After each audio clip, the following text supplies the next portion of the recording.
Ah, no. Where did all the clouds go?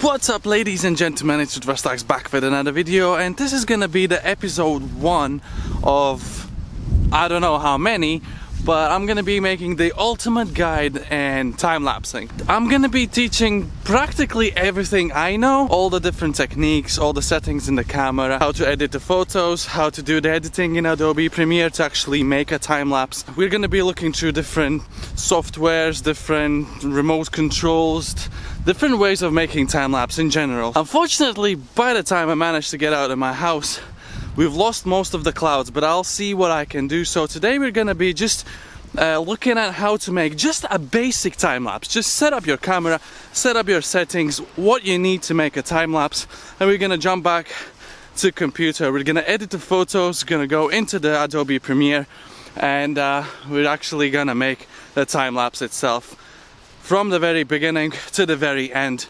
And I'm just gonna try and find some composition with some clouds and nice view, and yeah, we're gonna get going. So I'm finally in the location. I'm gonna be doing kind of extreme light situation, like that. We're gonna have really dark shadows, and the sun is gonna be in the frame as well, so it's gonna be kind of difficult with the dynamic range. We're gonna have some really high highlights and some really dark shadows. So, but first things first, how do you make your camera shoot a time-lapse? How do you make a camera shoot in a time-lapse mode? It's quite windy, so I hope you can hear me well.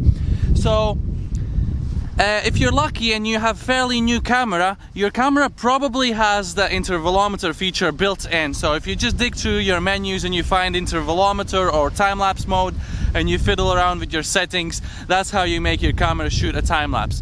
The second, if you don't have your intervalometer built in your camera, you can buy one of these remote controls for practically any camera brand: Canon, Nikon, Panasonic, Sony, whatever, Samsung, like literally any camera has these. And you can set the intervals and shutter speeds and exposure times and everything like that. And the third way that I'm gonna be using, because I'm a Canon shooter, there's the software called the Magic Lantern, which has the intervalometer inside the software. So you just download it or buy it somewhere online, and you just put it in your micro SD card, you put it in your Canon camera, and you're good to go. So I'm gonna be trying to explain you to the composition here and the settings that I am using in my camera, but it's gonna be quite windy up there, so apologies for that. This is gonna be the composition right behind me.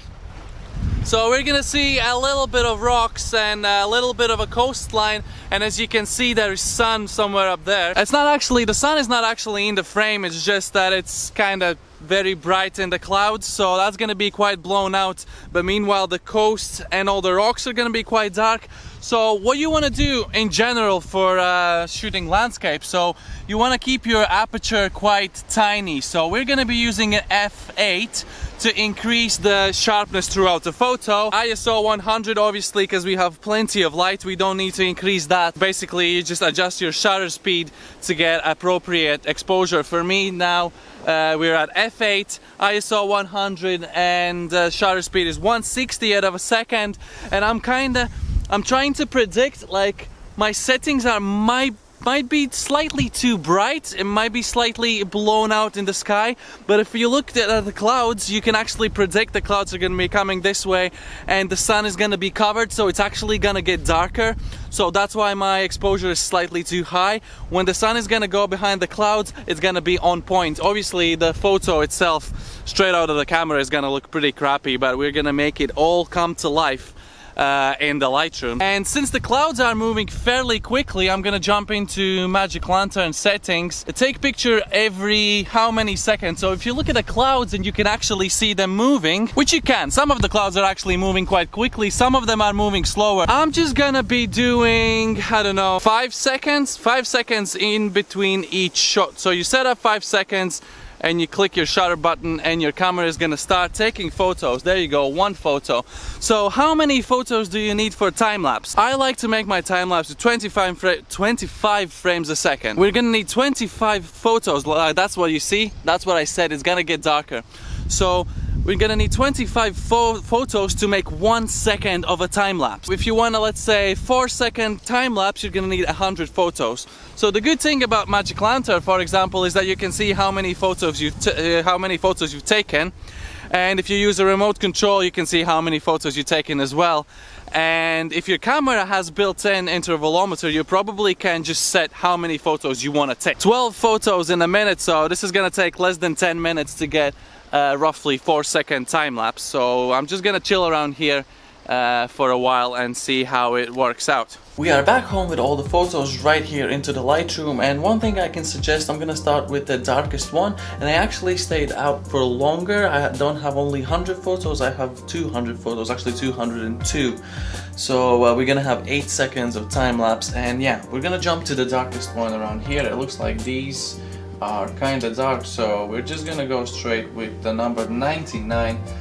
Let's jump to the develop tab, and I'm just gonna show you basically what I do with my photos every single time when I edit them. So we're gonna bring out all the shadow that we can, and we're gonna bring down a lot of highlights. Unfortunately, I can see there's something probably dirty been on the lens. Oh well, nothing we can do about it now.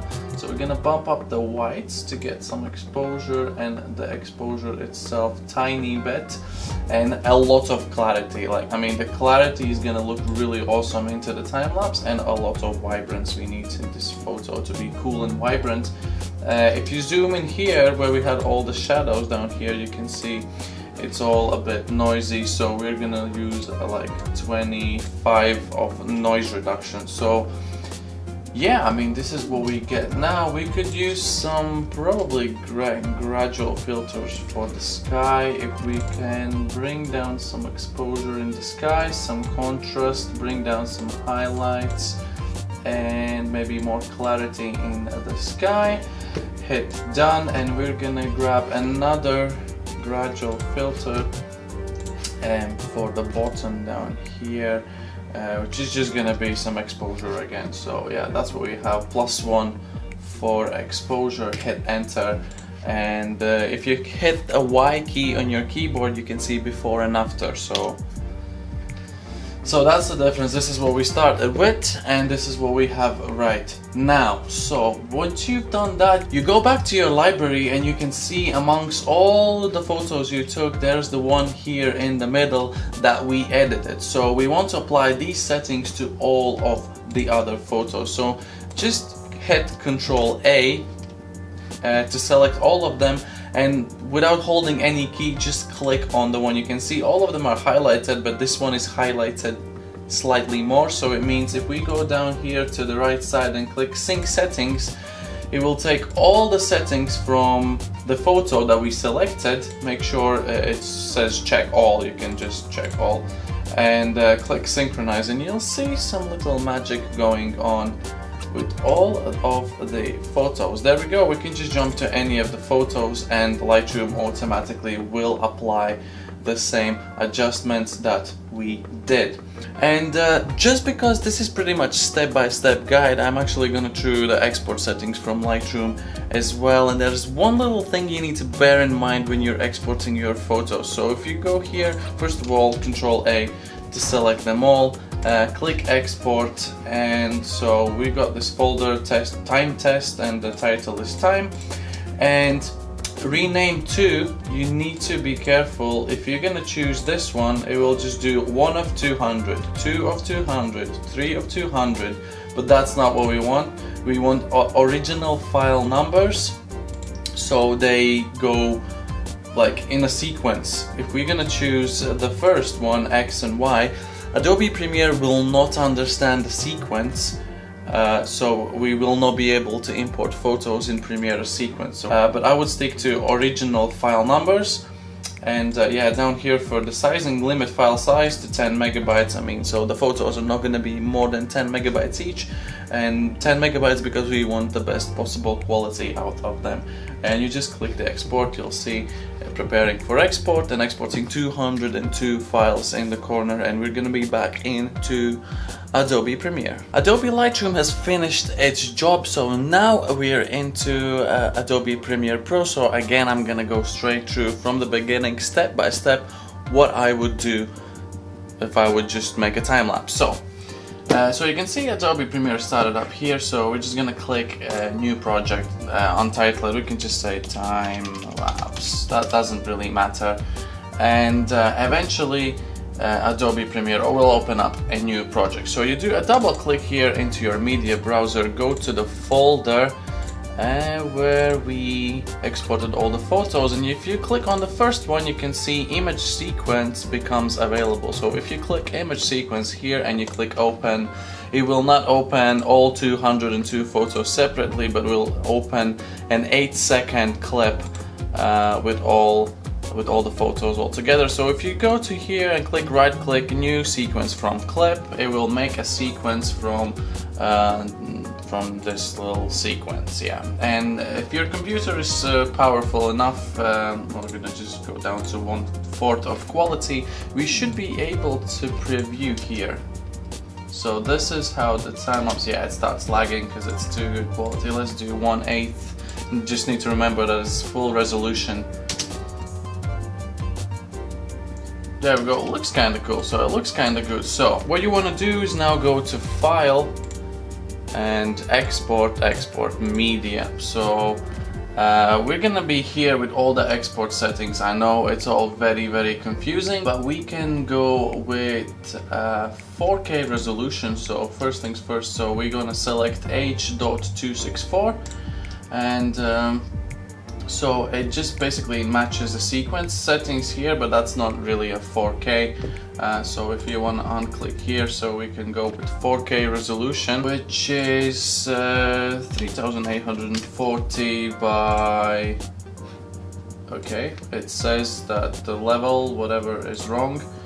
So we need to come here. So we got level 5.2, so we should be able... let's just unclick this. 3840 by 2160. Yeah, that looks like a 4K resolution. Yeah, that's cool. So, but you can see it doesn't really fit the screen. So we have few options here. Source scaling. So this is scale to fit. So it means that the whole frame fits in the video frame. If you go here, you can get scale to fill, which will basically zoom in.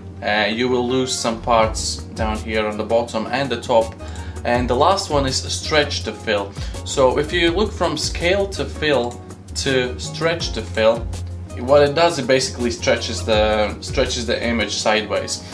And this is what I would probably use if you have like a landscape that you don't have any like human beings, cars, houses or anything that you could actually see it's been stretched. Like if you would see this frame here, you wouldn't know that it's stretched. You would think it is what it is.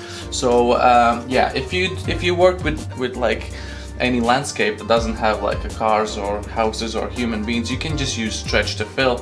It will just stretch it out to 4K. If you would work with something like houses or people, you would probably want to use scale to fill, so it actually keeps the right proportion. But just because I don't want to lose any of the sky or the ground, so I'm gonna use stretch to fill. So we're just gonna go here to desktop and let's just go time lapse video. save, and down here in the settings we're gonna go to 2pass here, and we're gonna use some nice bitrate of 80, yeah, should be 80 megabytes per second, and just click use maximum render quality, just because why not, yeah.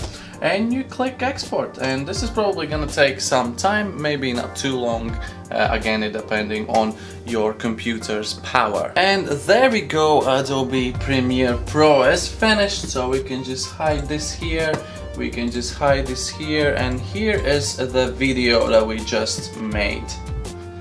Boom. Yep, that's the video we just made. I'm gonna put up like a full res